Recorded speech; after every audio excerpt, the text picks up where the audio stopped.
Hello, everyone, and welcome to the Jeffrey Epstein Show. I'm your host, Bobbycapucci, and this is an episode of the Maxwell Files.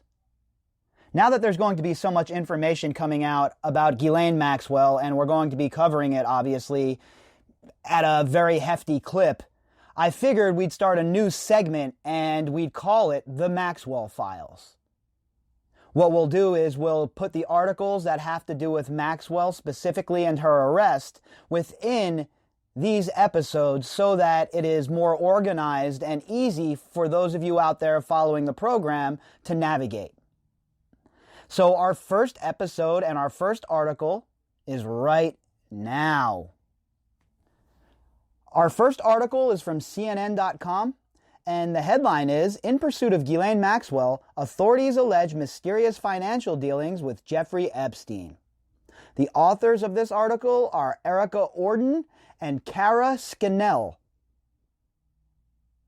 In their pursuit of Ghislaine Maxwell for what they say is her role in Jeffrey Epstein's alleged sex trafficking ring, federal prosecutors claim to have unearthed a series of unusual financial transactions involving the two that add a new layer to the mysterious financial complexities underpinning the larger Epstein saga. Follow the money. If you follow the money in this case, you will end up at a place that will knock your socks off. Like they said in The Wire, if you follow the drugs, well, you'll end up at the drug dealer. If you follow the money, well, you'll end up in some politician's office. And that's the case here as well. Jeffrey Epstein and Ghislaine Maxwell both, they had their finances intertwined. So if Jeffrey Epstein was involved in money laundering, then so is Maxwell and vice versa. So that is what the authorities are looking at here for sure. There is a whole financial component to this that has not even been unveiled yet.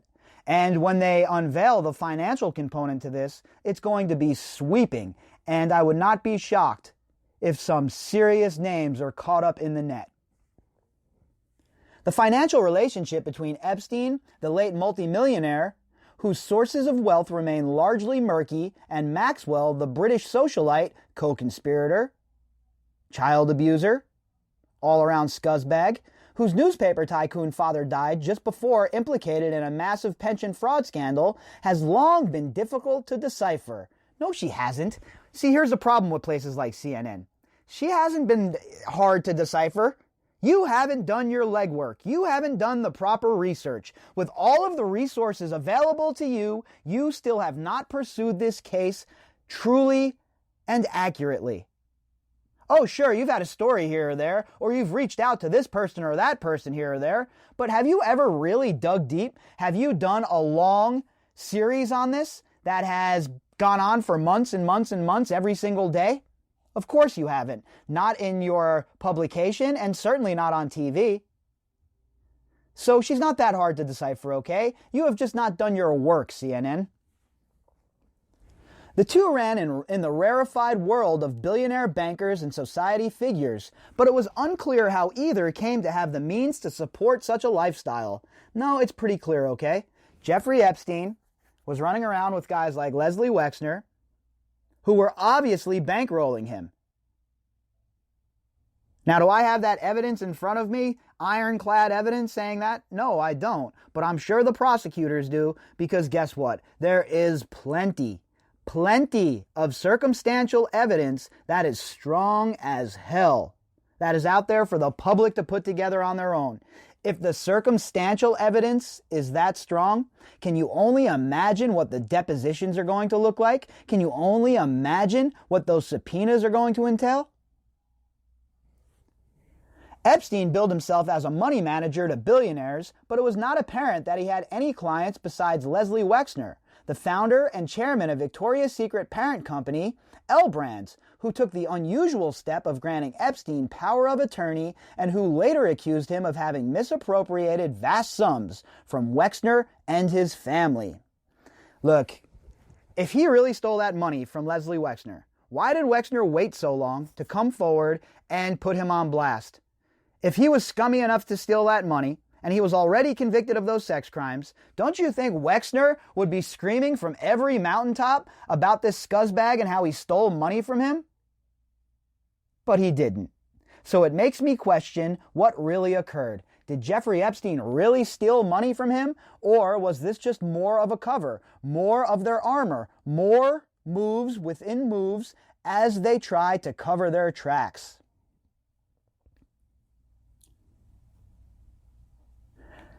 Chairman of the parent company, L Brands, who took the unusual step of granting power of attorney and who later accused him of having misappropriated vast sums from Wexner and his family.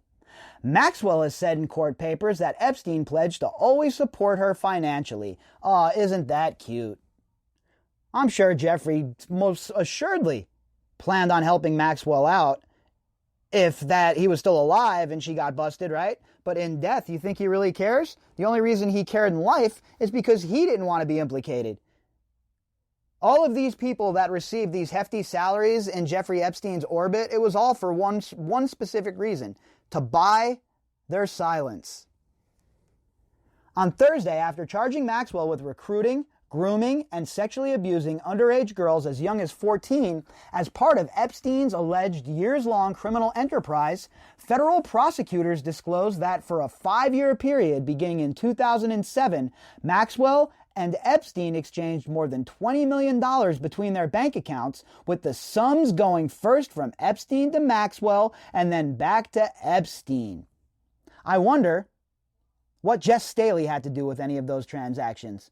J.P. Morgan, Deutsche Bank. Again, folks, this is why I laid out all of these financial issues for so long leading up to this point, so that once we finally had the arrest and we finally had all of our ducks in a row, we knew exactly where we stood.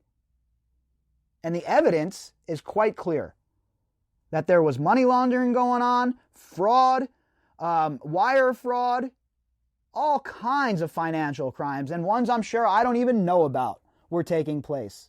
And all of this money, every single dollar that is involved with any of these accusations, must be seized and frozen by the federal government ASAP. An attorney for Maxwell, Jeffrey S. Pagliuca, who didn't respond to a request for comment.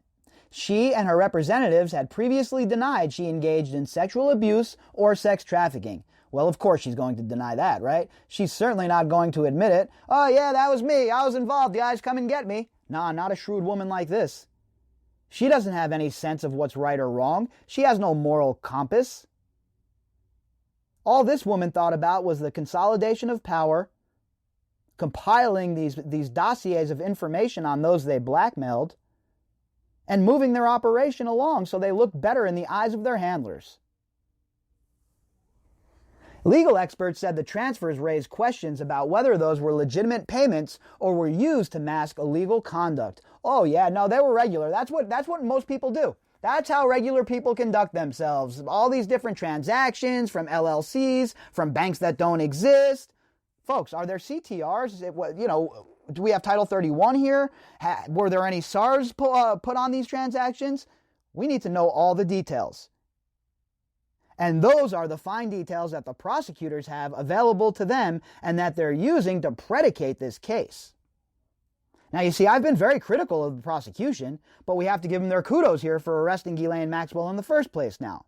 So let's see where they go from here. Definitely a promising development, and if you remember a few weeks ago, I was talking about how there were things happening behind the scenes that pointed to arrests happening very soon. And here we are. And still, those things are still occurring. And now I don't have any inside information on this, right? I'm just telling you from experience of following how these things occur. There is something else occurring, something else going on as we speak. Now we're just waiting to see how the cards fall, where they fall, and who is going to be the one with the spotlight dropped directly in their lap. The fact that she and he would exchange so much money indicates that they had a very close business relationship and that he clearly trusted her with a phenomenal amount of money, said Duncan Levin, a former federal prosecutor who handled money laundering and asset forfeiture cases in the Brooklyn U.S. Attorney's Office. You see, the legacy media is not willing to take the leap yet and tell you what this is, that it's a RICO case, and these are RICO predicates. But I will tell you that, because I know for a fact that's what's going on here. It is very obvious. And when you have somebody like Duncan Levine, a former federal prosecutor who handled the money laundering and asset forfeiture cases in Brooklyn, and that's who they're bringing in as the expert, they're giving you the Easter eggs there, right? They're giving you the breadcrumbs of what to expect, a little foreshadowing. There may be a completely innocent explanation for it, but it definitely is a sinister data point, Levin said. He suggested that the lack of additional information provided by prosecutors about the transfers may mean they don't yet know their significance, but sought to flag for the judge the odd-looking behavior. For sure. They probably do not have an idea yet on where all of these transactions came from, where they were going, what their purpose was. They're trying to figure that out right now probably. But they charged them with this stuff because they know the deal. They have the goods. They just don't know exactly what it is yet.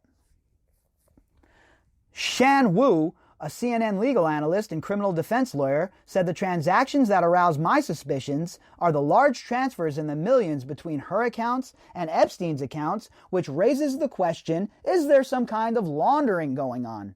That is a great question, isn't it, Shan? That is the million-dollar question at this point, isn't it? And I've been asking the same question for quite some time. It's nice to see the legacy media jump on board and start asking these questions as well. Is that her salary? Otherwise, why would he need to be transferring such large amounts of money between their accounts? If it's private transfers, that's very odd, Wu said. He said he suspects prosecutors are looking to see where the money trail leads and if it ties into some of the still unanswered questions about how Epstein funded university donations, among other transfers. Again, folks, this is very important. Them just bringing up the fact that they're looking at these sort of donations is significant because this is how these cases bloom. Right? You water it a little bit. You plant the seeds, you water it, and then before you know it, you have a full blooming garden of information. And that's what's going on. If this is the case, and they're digging in this way, this is what I've been talking about for months now. This is how you handle a RICO case. This is how you go after a criminal enterprise. You don't patty-foot around. You don't play grab ass with them. You charge hard and use every single tool in the toolbox to get convictions. During that time period, and as recently as 2019, prosecutors allege she moved hundreds of thousands of dollars at a time between her accounts. In March 2019, $500,000 from one of her accounts to another.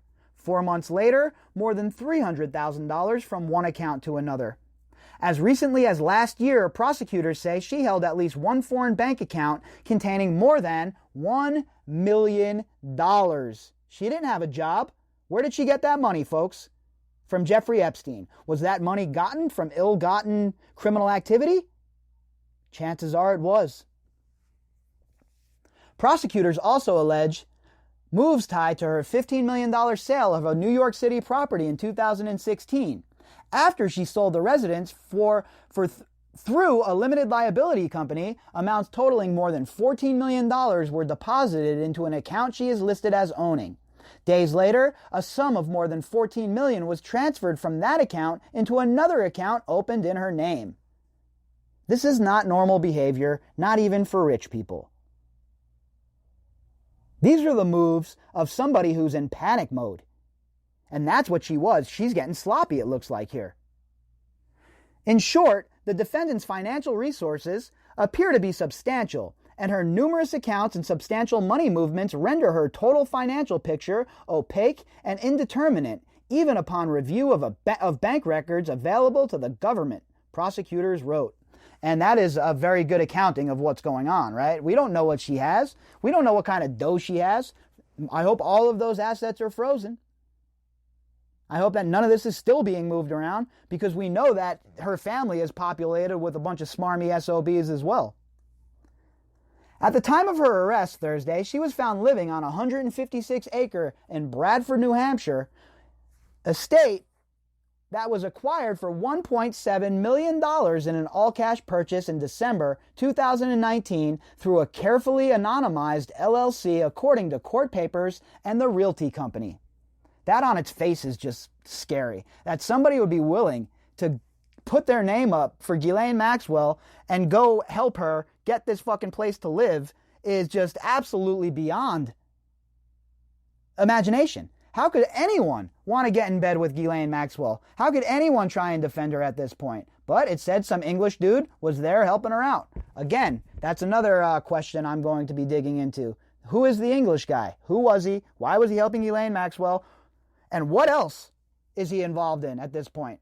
His money, is it tied up with Ghislaine Maxwell's money? Again, these are all questions that prosecutors are certainly trying to unpack right now.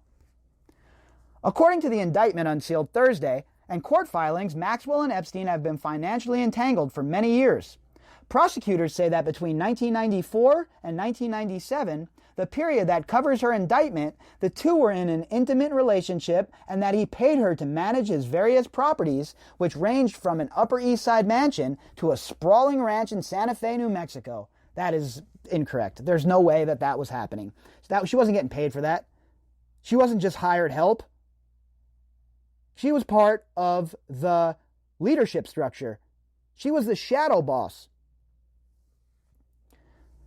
According to a lawsuit she filed in the U.S. Virgin Islands earlier this year against his estate, she was employed by him individually and by several of his affiliated businesses until at least 2006, during which time she was paid to manage his properties in New York, Paris, Florida, New Mexico, and the Virgin Islands, where he owned a private island. Pretty coincidental, huh? That it was only until 2006, right? Until the indictment. Then, oh no, she wasn't working with him anymore. That was because she was probably told by the lawyers to take a step back so she couldn't be caught up in a RICO case. It's very clear what's going on here now that we can Monday morning quarterback it. Hindsight, it most certainly is 2020. Maxwell claimed in the suit that Epstein told her he would continue to support her financially even if she pursued a business venture of her own, and that in 2004 he gave her a typewritten letter with a handwritten note asking her to remain in Epstein's employ and promising that no matter what Maxwell chose to do, Epstein would always support Maxwell financially. Yeah, you wonder why, huh? Because she has the keys to all the skeletons. She knows where the bodies are buried, folks. She knows where everything is.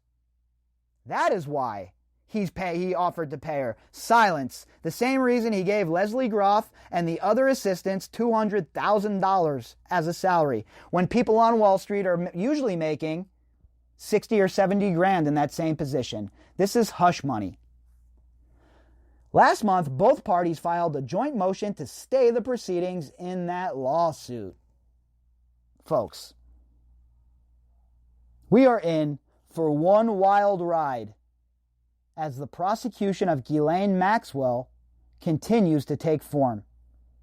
And here in this segment, this series is where you will find all of the up-to-date Ghislaine Maxwell news from here going forward.